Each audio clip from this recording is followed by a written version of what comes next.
Dan jangan lupa untuk subscribe YouTube channel Metro TV News dan juga nyalakan notifikasinya.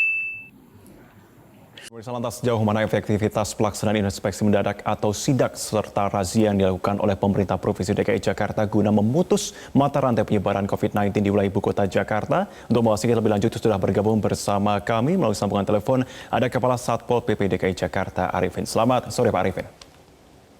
Selamat sore. Ya, Pak Arifin, kenapa dilakukan sidak ini di DKI Jakarta, Pak? Apakah ternyata masih banyak pihak yang terpantau tidak disiplin menerapkan aturan, Pak?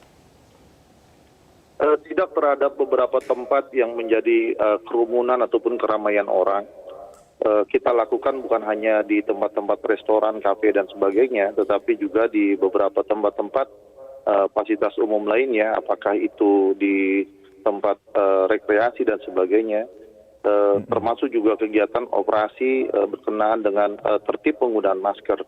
Kami lakukan kegiatan ini memang menjadi prioritas untuk memastikan seluruh kegiatan sektor usaha, khususnya untuk rumah makan, restoran, kafe, benar-benar mempedomani dan melaksanakan, mematuhi semua ketentuan protokol COVID kesehatan 19 ini, agar kita semua mempunyai tanggung jawab yang sama.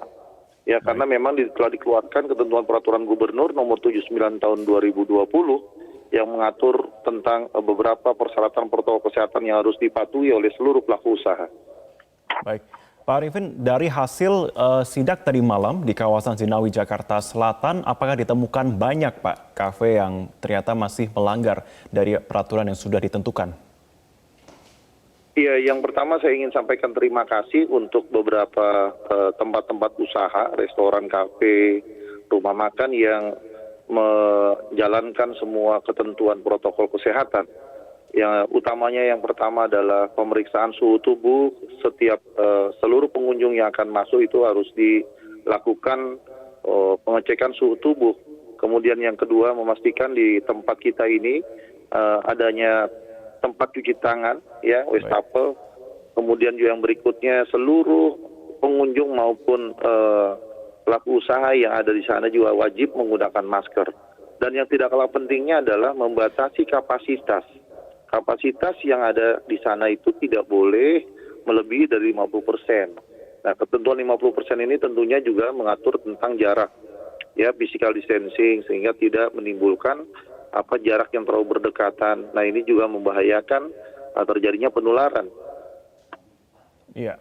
Pak, melihat dengan adanya hasil sidak yang tentunya paling banyak menjadi perhatian adalah kapasitas 50% yang ternyata tidak dilakukan oleh pemilik kafe. Apakah untuk selanjutnya sidak akan dilakukan pada malam hari atau akan bisa dilakukan kapanpun, Pak? Untuk pelaksanaan pengawasan terhadap tempat-tempat usaha, rumah makan, restoran, kami mempunyai strategi beberapa tempat yang memang cenderung ramai di malam hari. Ya, di beberapa tempat yang ramainya di malam hari, maka kami akan lakukan pemantauan sekaligus juga pengawasan di malam hari. Tetapi kalau ada tempat-tempat yang memang ramainya di siang hari, kami juga lakukan pengawasan di siang hari, jam-jam makan siang dan sebagainya. Sekali lagi kami ingin mengajak kepada semua pelaku usaha, restoran, kafe dan sebagainya itu untuk mempunyai tanggung jawab yang sama, bahwa yang kita lakukan ini adalah semata-mata untuk memberikan perlindungan, baik perlindungan kepada konsumen pengunjung maupun juga perlindungan kepada mereka yang sebagai pelaku usahanya, ya, pelayan restoran dan sebagainya.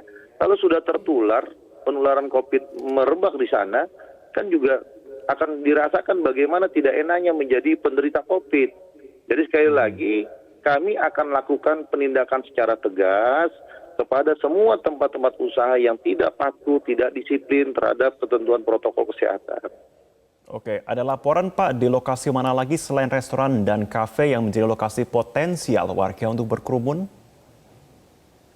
Ya, beberapa tempat yang minggu yang lalu juga kami lakukan operasi di sekitar kawasan Tebet, ya, itu juga kita lakukan pengawasan dan kita juga lakukan juga penindakan. Ada beberapa tempat restoran yang langsung kami tindak untuk ditutup pada saat itu juga.